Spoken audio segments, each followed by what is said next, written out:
नमस्कार मंडळी.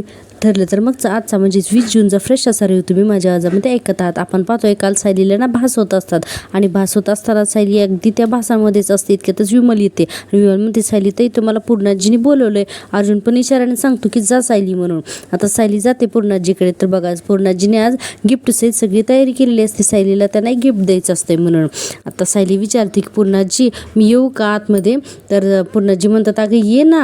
आणि सायली म्हणते मला बोलवलं तुम्ही. पूर्णाजी म्हणतात हो ये ना, बस बस इथे बस. आणि म्हणतात हे बघ म्हणतात की तू आई होणार आहे कळल्यापासून आहे ना तुला काही आम्ही दिलंच नाही असं पूर्णाजी म्हणत असतात. आणि पुढे म्हणतात पण पतवंडाला पणजेचा आशीर्वाद तर असायलाच हवा ना असं पूर्णाजी म्हणतात. आणि एक गिफ्ट काढतात आणि आता बघा ते गिफ्ट आहे ना सायलीला देतात आणि म्हणतात हे घे गिफ्ट म्हणून. आणि सायली ना घेत नसते लवकर. तर पूर्णाजी म्हणतात अगं घे गिफ्ट म्हणून. सायली घेते आणि उघडून बघते तर त्यात सुंदर अशी सोन्याची चेन असते. आता ती चेन बघून सायलीला खूप आनंद होतो. पूर्णाजी म्हणतात तुला आवडली का गं. सायली म्हणते खूप आवडली.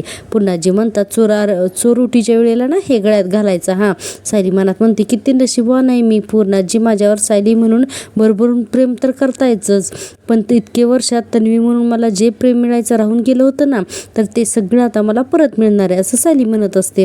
आणि आपण पाहतोय की सायली पूर्णाजीकडे नुसती बघत असते. हां आणि आता त्यांना गट्टी मिठी मारते की खूप छान आहे गिफ्ट म्हणून.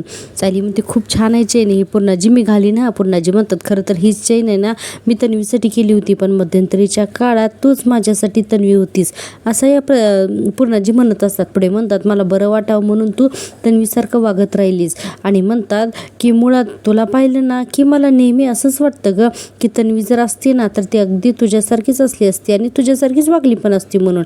आणि पुढे म्हणतात की बरं मला हे गळ्यात घालून दाखव बरं. आता सायली लगेचच ती गळ्यात घालायला लागते. तर पूर्णाजी म्हणतात थांब मीच घालते म्हणून. आता पूर्णाजी ते तिच्या गळ्यात घालतात आणि सायलीला ना याचा खूप आनंद होत असतो. पूर्णाजी म्हणतात लहानपणी तन्वीला ना मी असेच दागिने घालून द्यायचे म्हणून आता सायलीच्या गळ्यात चेन घालतात. आणि पुन्हा तिला विचारतात तुला आवडली ना गाण. सायली म्हणत असते खूप आवडली मला म्हणून. आता सायलीला पुन्हा लहानपणी पूर्णाजी तिला दागिने घालून देत होत्या हे ना हे दृश्य जे आहे ना ते पुन्हा अंधुक आठवायला लागतं पण पुन्हा स्पष्ट काही असं आठवतच नाही. आता आपण पाहतोय पुन्हा रात्रीचा सीन. इकडे चोरोटी भरायचा कार्यक्रम असतो आणि चैतन्य म्हणत असतो अरे इथे काम करणाऱ्या माणसाला कोणी कॉफी पाजणार आहे का. विमल म्हणते हो तयार आहे कॉफी. आता विमल काय करते चैतन्य आणि अश्विनी या दोघांना सुद्धा कॉफी देते. आपण पाहतोय की इकडे अस्मिताना मोबाईल बघून आहे ना खूप वैतागलेली असते. आता हा सीन नेमका अश्विन बघतो आणि आता अश्विन अस्मिताकडे येतो आणि म्हणतो अस्मिताई काय ग काय झालं इतकी का चिडलीस तू म्हणून. पण अस्मिता त्याला काही सांगतच नाही. अस्मिता म्हणते नाही काही नाही आणि आलेच मी म्हणून. आता अस्मिता तिथून निघून जाते अश्विनला काहीच सांगत नाही. आता आपण पाहतोय की इकडे कल्पनाताईंना पूर्ण तयारी करत असतात आणि म्हणत असतात विमलला हे घेऊन ये ते घेऊन ये. सायली म्हणत असते मी करू का. तर कल्पनाताई म्हणतात सायली अगं चोरुटी तुझी करायची मग ही सगळी कामं तू करणार आहेस का. अगं जरा शांतपणे बस की. इतक्यातच अर्जुन येतो पळत पळत आणि म्हणतो बायको बायको हे घे ज्यूस पी अगो तुझी ज्यूस पीची वेळ झाली म्हणून. आता सायलीला काही ज्यूस प्यायचा नसतो. प्रतापराव म्हणतात चला अर्जुनचे अलाराम सुरू झाले म्हणून. आता सगळे सुभेदार अर्जुन आणि सायलीवरती हसायला लागतात. सायली म्हणते आई मला पण काहीतरी काम सांगा ना मला ना बसून बसून कंटाळा आलाय. प्रतिमात्या म्हणतात तुला काम करायचंय तर हे घे तू आणि अर्जुन मिळून हे फुलांचे हार बनवा म्हणून. अर्जुन म्हणतो हां हे जमतं मला पटकन. चैतन्य म्हणतो तुला जमत नाही. सायली वहिनीला जमतं तू तिला फक्त कॉपी कर म्हणून. पुन्हा सगळे सुभेदार या दोघांना हसायला लागतात. अस्मिता म्हणते आणि तसंही अर्जुन आता सायलीच्या शिजवून उठणारच नाही मग धर हे घे तू काम कर म्हणून दोन्ही सोया आता अस्मिता काय करते अर्जुनच्या हातात देते. आता अर्जुन म्हणत असतो बायको तू पहिल्यांदा ज्यूस पिऊन घ्या मग आपण हार करू येता म्हणून. आणि आता अर्जुन म्हणतो की अस्मिता ताई अजून एक मला दे म्हणून सुया. आता अस्मिता त्याला 2-2 सुया देते म्हणजे हे दोघे जण मिळून आता हार बनवणार असतात. आता अर्जुन सायलीच्या कानापाशी जातो आणि म्हणतो तन्वी हा सुयाने दोरा बघून तुला काही आठवतंय का. सायली म्हणते नाही हो. तर अर्जुन म्हणतो आठव जरा आठव. आता सायली ना हार बनवत असते फुलांचा आणि अर्जुन पण हार बनवतो. पण बघा अर्जुनला काही हार नीट बनवायलाच येत नाही. असं काही फुलांमध्ये सुई घालतो की त्यांच्या ना फक्त देठांचीच माळ होते आणि फुलांचे हार काही होतच नाही म्हणून. आता सायली हे बघून आहे ना जोर जोर हसायला लागते ना. आता सायली हसते हे बघून आहे ना सगळेजण बघायला लागतात की सायली का हसते म्हणून. कल्पनाताई म्हणतात काय ग काय झालं हसायला तुला म्हणून. तर अर्जुन म्हणतो काय झालं काही माझं चुकलंय का. सायली म्हणते आई अहो इथे येऊन बघा काय झालंय ते. आता सगळेजण येऊन बघतात तर बघा अर्जुनी ना फुलांच्या सगळ्या पाकळ्या खाली पडलेल्या असतात आणि नुसत्या देठांचा हार बनवलेला असतो. सायली म्हणते यांना इतकी घाई झाली ना की फुलांच्या सगळ्या पाकळ्या गळून पडल्यात आणि नुसत्या देठांचा हार केलाय. आपल्याला फुलांच्या माळा करायच्यात हा देठांच्या नाहीत असं सायली अर्जुनला म्हणते. सगळेजण हसत असतात आणि सायली पटकन बोलून टाकते तू पण ना अर्जुन म्हणून. आता सगळे हसत असतात सिरियस होतात ना आणि त्यांच्या लक्षात येतं. अस्मिता म्हणते हे असं तू पण ना अर्जुन तन्वी म्हणायची ना म्हणून. आता लगेचच ह्या सीन प्रतिमा त्यांना पण आठवायला लागतो की हां आणि ही अशीच म्हणायची म्हणून. पण प्रतापराव म्हणतात हां पण अगं आता सायली म्हणाली ना तसं. आणि खरं तर सायली अर्जुनला सुद्धा करत नाही. मग सायली कशी काय म्हणाली असे म्हणून. पण अर्जुनला कळत असतं की ही तन्वी आहे म्हणून. सायली म्हणते ते मी चुकून असं बोलायला लागते. इतक्यातच काय होतं की सुमन काकू येते आणि दरवाज्यात आली की म्हणते येऊ का म्हणून मी. आणि आता घरामध्ये येते. आता कल्पनाताई म्हणतात अगं सुमन किती उशीर केलास ग तू.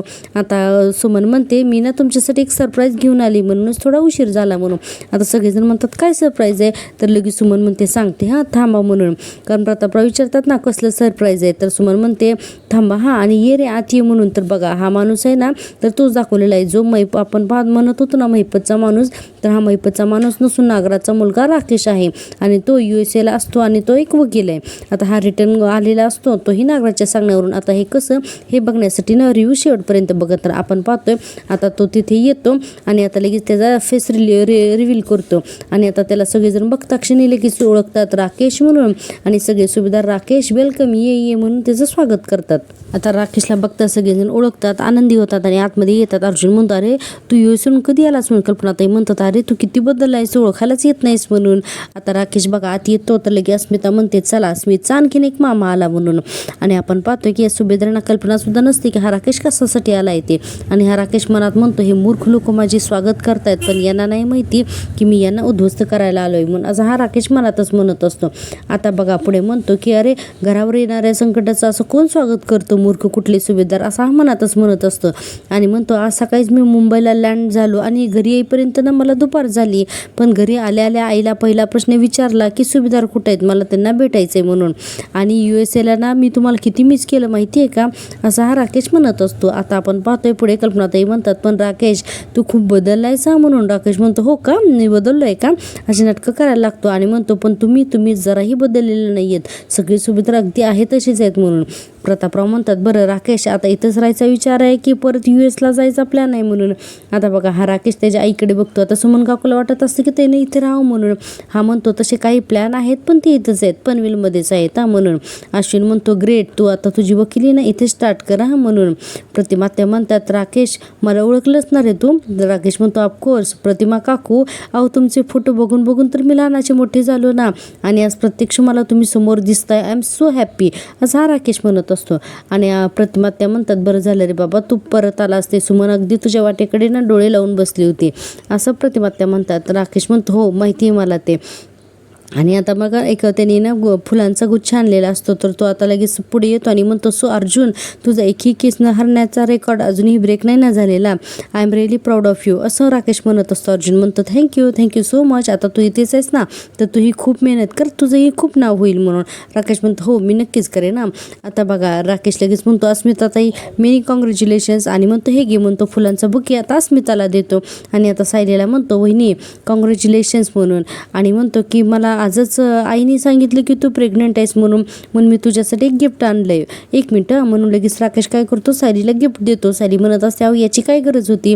आता लगेच सुमन काकू म्हणते अगं सायली बाळाच्या काकाने दिलेले गिफ्ट हे नाही म्हणू नकोस हा. आता सायली ती गिफ्ट घेते आणि आपण पाहतोय की राकेशचे इरादे काही ठीक नसतात. राकेश म्हणतो आधी मी मामा झालो आणि आता मी काका होणार आहे म्हणून. आणि विमल लगेच म्हणते राकेश दादा तुम्ही बसा ना मी तुमच्यासाठी सरबत आणते हा म्हणून. लगेच विमल जाते त्याला सरबत आणायला. कल्पनाताई म्हणतात चला आता पटापट आटपायला घ्या म्हणून. आणि आता अस्मिता म्हणते चल सायली आपण आता आवरून घेऊ म्हणून. आता सायली वरती जाते आवरायला. राकेश म्हणतो अरे मला पण काम द्या ना मला पण काम करायचंय. प्रतापराव म्हणतात राकेश तुला काम करायची काही गरज नाही हे सगळे करतील तू बऱ्याच वर्षाने आलायत ना ये चल आपण इकडे बसूया चल इकडे बस म्हणून. आता राकेशला बसून प्रतापराव त्याच्याशी गप्पा मारतात. आता आपण पाहतोय चुरोटी भरण्याचा कार्यक्रम सुरू होत असतो आणि अर्जुन म्हणत असतो अरे अजून सायली का खाली आली नाही. अरे प्रतापराव म्हणतात अरे जरा धीर येईल ते खाली म्हणून. इतक्यातच आपण पाहतो की आता सायलीची एंट्री होते. आज सायली खरंच खूप सुंदर दिसते. अर्जुन आता ना सायली जेण्यावरून उतरते तर तिच्याकडे बघतच राहतो. सायली खरंच खूप सुंदर दिसत असते. आता सायली खाली येते लगेच कल्पनाताई ना तिची खूप माया करतात आणि लगेच म्हणतात सायली अगं किती छान दिसतोयस तू.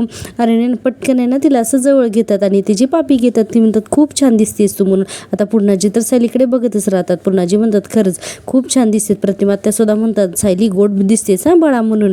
आणि आता सायलीला ना तिथे स्टूलवर बसवतात. तर लगेच पूर्णाजी तिच्याजवळ येतात आणि म्हणतात की सायली खूप छान दिसतेच ग म्हणून पटकन तिच्या स्वतःच्या डोळ्यातलं काजळ तिला लावतात आणि म्हणतात माझ्या सायलीला ना कुणाची दृष्टी लागू नये म्हणून. आणि म्हणतात ये ग बाळा बस म्हणून. आता सायली त्या स्टूलवर बसते.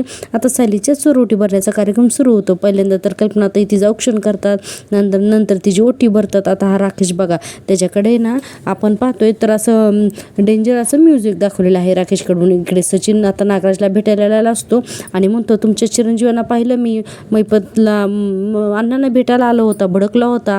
अर्जुन सायलेंटने तुम्हाला जेलमध्ये पाठवलं त्यामुळे त्यांना आता सोडणार नाही आणि सुभेदारांच्या घरावरती सूड उगवेन मी असं म्हणत होता तो, असं सचिन सांगतो. आणि पुढे म्हणतो पण नागराज अंकल पण आता ह्या बाबतीमध्ये ना त्याला अण्णांचा फायदा शून्यच आहे असं मला वाटतंय म्हणून असं सचिन म्हणतो. आता ना बघा नागराज त्रास आलाच लागतो आणि म्हणतो अरे तुझ्या अण्णाची आपल्याला आता ना काही गरजच नाही आहे म्हणून.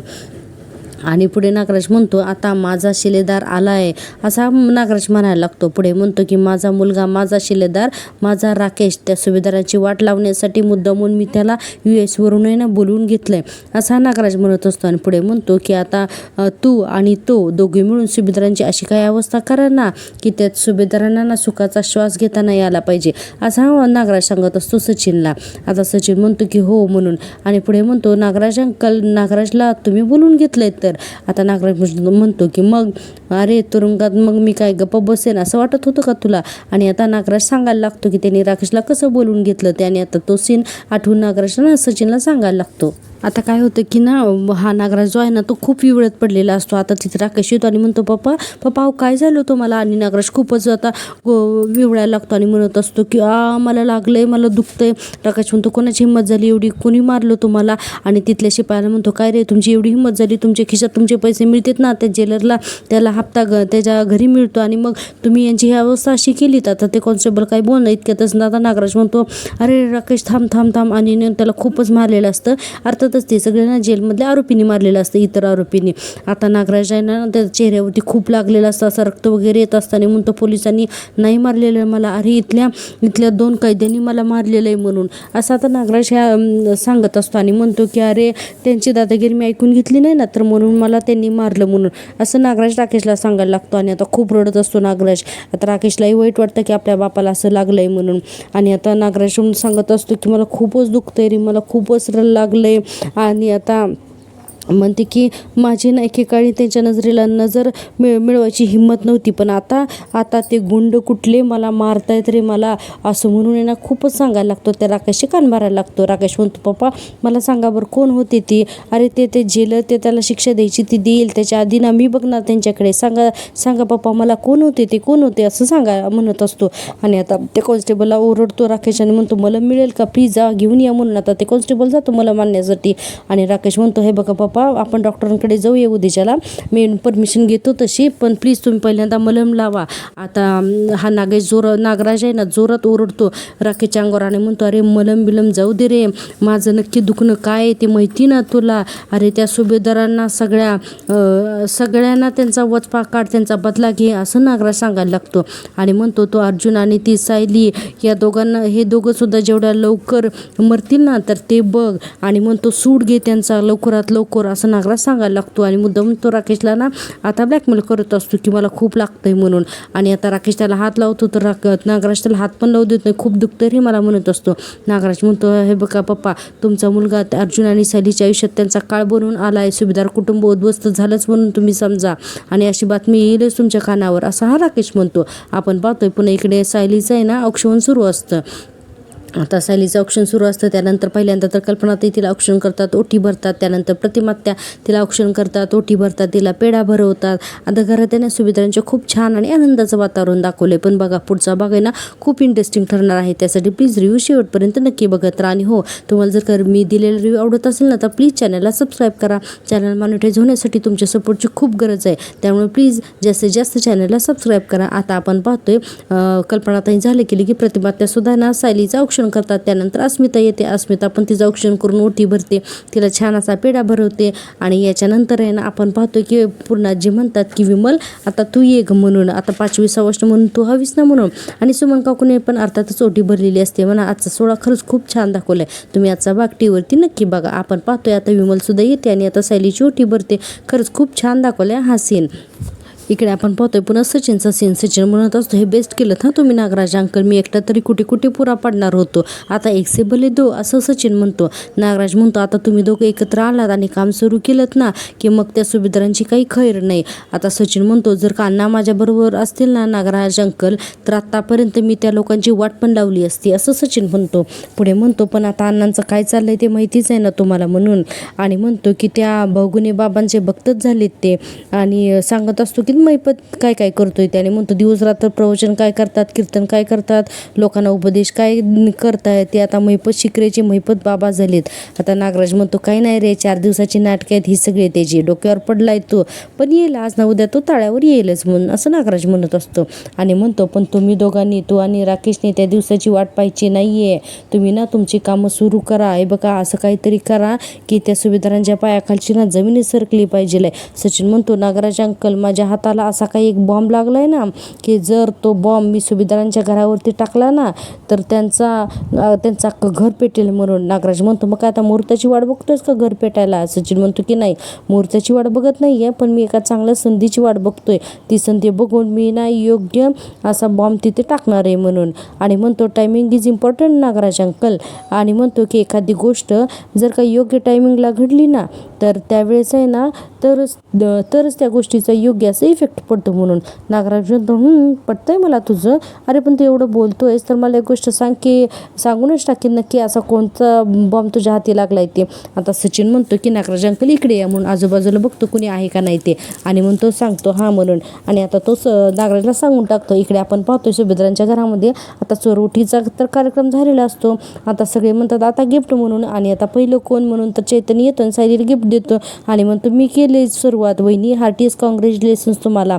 सायली म्हणत असते थँक्यू. आता लगेचच अश्विन, प्रतिमात्या, नंतर प्रतापराव आणि कल्पनाताई, नंतर अस्मिता सगळी मिळून एक एक करून सायलीला खूप छान छान अशी गिफ्ट देत असतात. आणि हे सगळं बघून अर्जुनला ना फारच कौतुक वाटत असतं, सायलीचं खरंच खूप कौतुक होतंय म्हणून.